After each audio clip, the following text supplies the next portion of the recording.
इयत्ता 9वी गणित भाग 2 मधील सराव संच 8.2 मधला पहिला प्रश्न याआधी आपण सोडवलेला आहे. आता दुसऱ्यापासून चौथ्यापर्यंतचे सगळे प्रश्न आपण या व्हिडिओमध्ये सोडवणार आहोत. दुसरा प्रश्न आहे किमती काढा. त्यातील पहिला आहे 5 sin 30 अंश अधिक 3 tan 45 अंश. आता इथे आपल्याला या उदाहरणात sin 30 अंश आणि tan 45 अंशची किंमत माहिती पाहिजे. त्यासाठी पुस्तकात आपल्याला कोणांच्या मापांची त्रिकोणमितीय गुणोत्तरे ही जी सारणी दिली आहे ती सारणी आपली पाठ पाहिजे. त्या सारणीवरून आपण किमती घेऊया. sin 30 अंशची किंमत आहे 1/2 आणि tan 45 अंशची किंमत आहे 1. आता या किमती आपण उदाहरणात टाकूया. आपलं उदाहरण काय आहे? 5 sin 30 अंश अधिक tan 45 अंश. 5 आहे तसे sin 30ची किंमत 1/2 टाकली अधिक 3 tan 45ची किंमत 1 ती उदाहरणात टाकली. आता फक्त हे सोडवायचे. एवढं सोपं आहे, फक्त सारणी पाठ पाहिजे. आता गुणाकारात अंशांचा गुणाकार अंशस्थानी, छेदांचा गुणाकार छेदस्थानी. 5ला छेद नाही म्हणजे 5ला 1 छेद आहे. 5 गुणिले 1 5, 1 गुणिले 2 2 अधिक 3 गुणिले 1 3. आता बेरीज करताना छेद सारखा करतात. छेद आपण 2 करून घेतला दोघांचा. 5 आहे तशी. 3ला छेद किती आहे? 1. याचा छेद किती झाला आहे? 2. म्हणजे 3ला सुद्धा 2ने गुणावं लागेल, कारण आपण 1ला छेदाला 2ने गुणलं म्हणून त्याचा छेद 2 झाला. म्हणजे 3ला 2ने गुणलं तर आले 6. म्हणजे इथं आले 5 अधिक 6 छेद 2.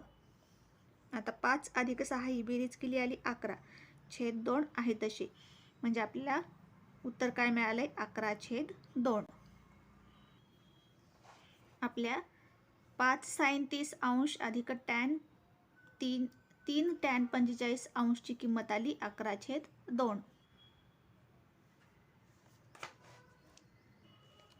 त्यातलंच दुसरं उदाहरण 4/5 tan वर्ग 60 अंश अधिक 3 sin वर्ग 60 अंश. आता इथे आपल्याला tan 60 अंशची आणि sin 60 अंशची किंमत सारणीवरून घ्यावी लागेल. ती आपण लिहून घेतली. tan 60 अंशची किंमत आहे वर्गमुळात 3 आणि sin 60 अंशची किंमत आहे वर्गमुळात 3/2. आता आपलं उदाहरण काय आहे? 4/5 tan वर्ग 60 अंश अधिक 3 sin वर्ग 60 अंश. आता हे 4/5 आहे तसे. या tan 60 अंशची किंमत आपण टाकली वर्गमुळात 3 आणि इथं वर्ग आहे म्हणून वर्ग केला अधिक, आता हे 3 आहे तसे घेतले. sin 60 अंशची किंमत वर्गमुळात 3/2 टाकली आणि इथे वर्ग आहे म्हणून आपण याचा वर्ग केला. आता हे आपण सोडूया. 4/5 आहे तसे घेतले. वर्गमुळात 3चा वर्ग 3, कारण हे वर्गमुळात आहेत त्याचा वर्ग केल्यावर येईल 3 अधिक आहे तसे 3 आहे तसे. वर्गमुळात 3चा वर्ग 3 आणि 2चा वर्ग 4. इथे कंसाचा वर्ग आहे म्हणून या दोन्ही पदांचा वर्ग केला. 3चा वर्ग वर्गमुळात 3चा वर्ग 3, 2चा वर्ग बेदुणे 4. आता हे अंशांचा गुणाकार अंशस्थानी 4 त्रिक 12 5 छेदातले आहे तसे अधिक अंशांचा गुणाकार 3 त्रिक 9 छेदातले 4 आहे तसे. आता ही बेरीज केली पहा. इथं 5 छेद आहे, इथं 4 आहे, इथं सारखं करायचं आहे म्हणून केले 20. 4 पंचे 20 म्हणून दोघांचा छेद केला 20. 12ला आता 5ला कितीने गुणावं लागला? 4ने. 20 करण्यासाठी छेद म्हणून 12ला सुद्धा 4ने गुणला आले 48. 9ला 5ने 4ला इथे 5ने गुणावं लागलं 20 छेद करण्यासाठी म्हणून अंशाला पण 5ने गुणलं तर आले 45 आणि 48 अधिक 45 बरोबर 93 छेद 20. म्हणजे उत्तर आलं आपलं 93 छेद 20. त्यातलंच तिसरं उदाहरण त्याच प्रश्नातलं दुसऱ्या 2 sin 30 अंश अधिक cos 0 अंश अधिक 3 sin 90 अंश. इथं sin 30 अंशची, cos 0 अंशची आणि sin 90 अंशची किंमत आपल्याला माहिती पाहिजे. ती आपण सारणीवरून खाली लिहून घेतली आहे. sin 30 अंशची आहे 1/2, cos 0 अंशची आहे 1 आणि sin 90 अंशची आहे 1. आपलं उदाहरण काय आहे? 2 sin 30 अंश अधिक cos 0 अंश अधिक 3 sin 90 अंश. आपण याच्यात या किमती टाकूया. 2 आहे तशी घेतले.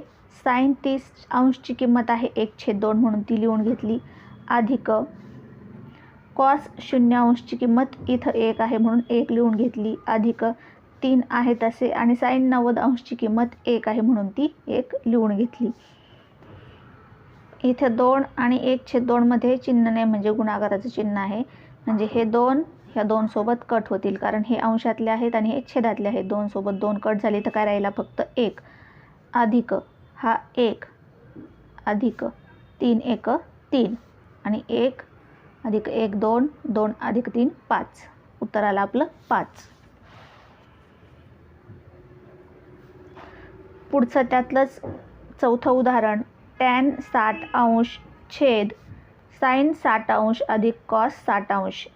या किमती आपण सारणीवरून लिहून घेतल्या.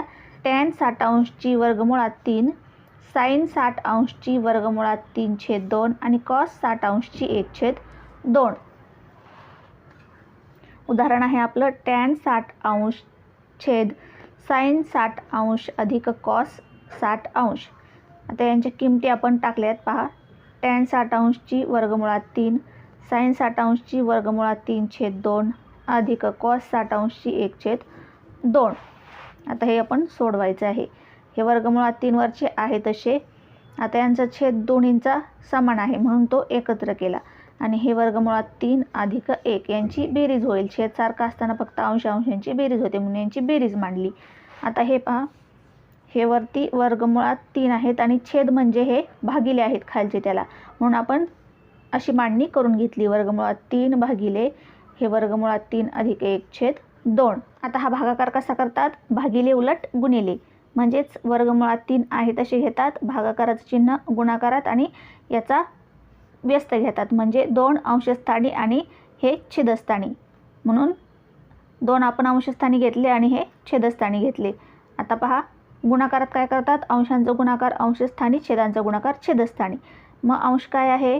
वर्गमुळात 3 3 गुणिले 2 आहे तसे आपण लिहून घेतले. आधी 2 लिहिले आणि हे वर्गमुळात 3 नंतर लिहिले आणि छेदामधले आहे तसे छेदात लिहून घेतले. इथे छेद नाही म्हणजे 1 आहे आणि 1 ने गुणलं तरी एवढेच राहतील, म्हणून आपलं उत्तर आलं मग 2 वर्गमुळात 3 छेद वर्गमुळात 3 अधिक 1.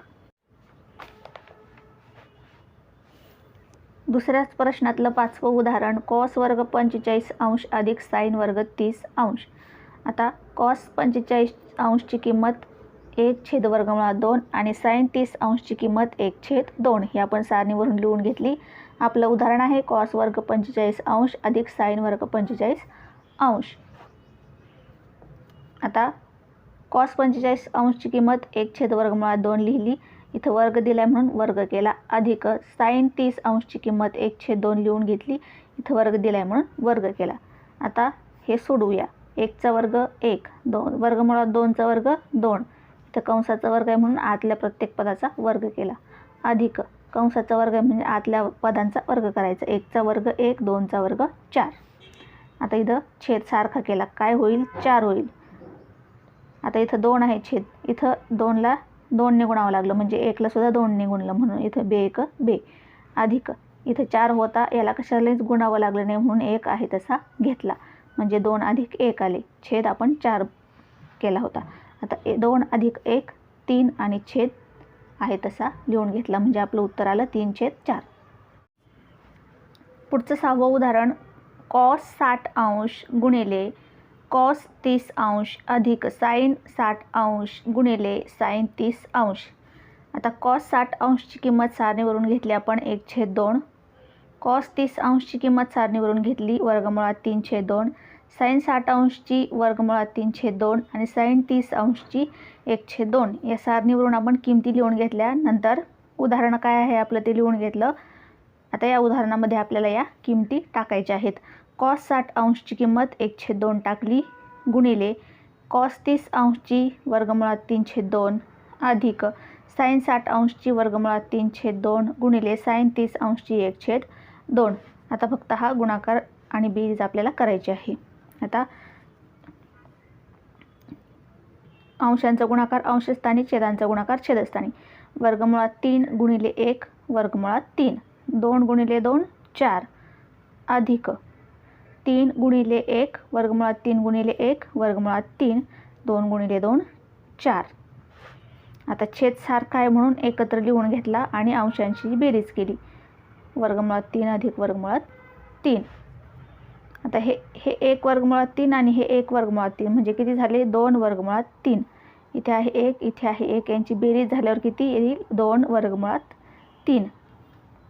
इथे सहगुणक नाही म्हणजे इथे काय आहे 1 आहे आणि इथे पण 1 आहे यांची बेरीज झाली 2 वर्गमुळात 3.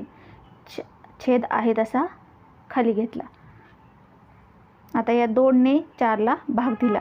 बे 1 बे बे 2 4 म्हणजे इथं राहिले 1 वर्गमुळात 3. 1 सहगुणक दिला नाही तरी चालतो म्हणून इथं दिले फक्त वर्गमुळात 3 आणि हे छेदातले 2 म्हणजे उत्तर आलं वर्गमुळात 3/2.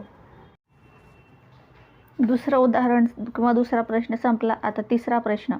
जर साइन थिटा बरोबर 4/5 तर कॉस थिटा काढा. आता आपल्याला समीकरण माहिती आहे की साइन वर्ग थिटा अधिक कॉस वर्ग थिटा बरोबर 1. ते समीकरण आपण लिहून घेतलं.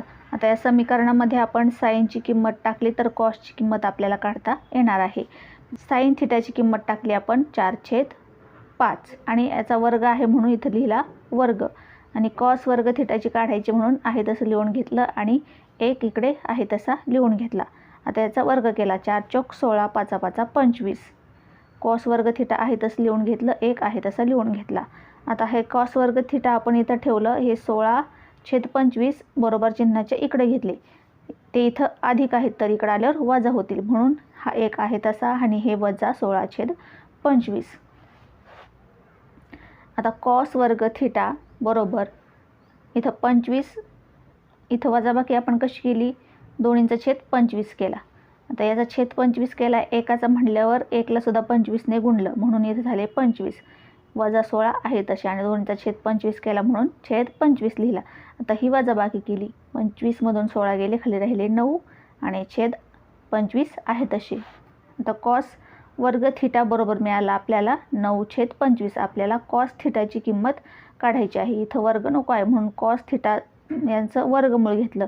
कॉस वर्ग थिटाचं वर्गमूळ कॉस थिटा आणि मग इकडच्या बाजूत सुद्धा आपण वर्गमूळ घेऊ कारण दोन्ही बाजूचं आपल्याला वर्गमूळ घ्यायचं आहे. आपण पुढे लिहिले दोन्ही बाजूंचं वर्गमूळ घेऊन. मग या बाजूचं वर्गमूळ घेतलं तर काय आलं कॉस थिटा. कॉस वर्ग थिटाचं वर्गमूळ कॉस थिटा आणि या बाजूचं वर्गमूळ 9चं वर्गमूळ 3 25चं वर्गमूळ 5. कॉस थिटाची किंमत मिळाली आपल्याला 3/5.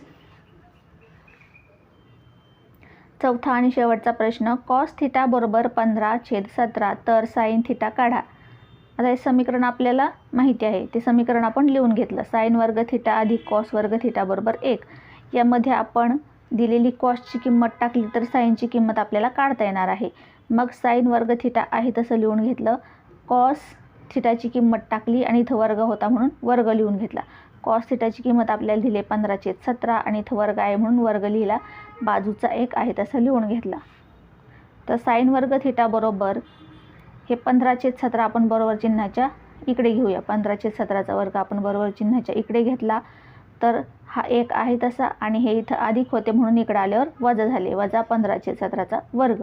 आता साइन वर्ग थिटा बरोबर हा 1 आहे तसा यांचा वर्ग करून घेतला. 15चा वर्ग 225 17चा 289. इकडे साइन वर्ग थिटा आहे तसे.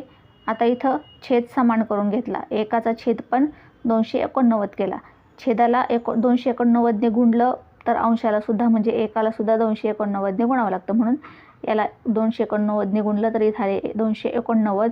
हे वजा 225 आणि छेद आपण समान केलेला आहे तसा लिहिला आहे. आता ही वजाबाकी केली तर आली 64. छेद आहे तसा.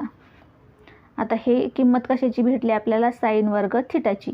आपल्याला कशाची पाहिजे साइन थिटाची म्हणून आपल्याला दोन्ही बाजूचं वर्गमूळ घ्यावं लागेल. म्हणून आपण इथं दोन्ही बाजूचं वर्गमूळ घेतलं. साइन वर्ग थिटाचं वर्गमूळ साइन थिटा आणि 64चं 8 289चं 17 म्हणजे आपल्याला साइन थिटाची किंमत मिळाली 8/17. इथं आपण कारण दिले दोन्ही बाजूंचे वर्गमूळ घेऊन. अशा प्रकारे आज आपण हा सराव संच पूर्ण सोडवला आहे.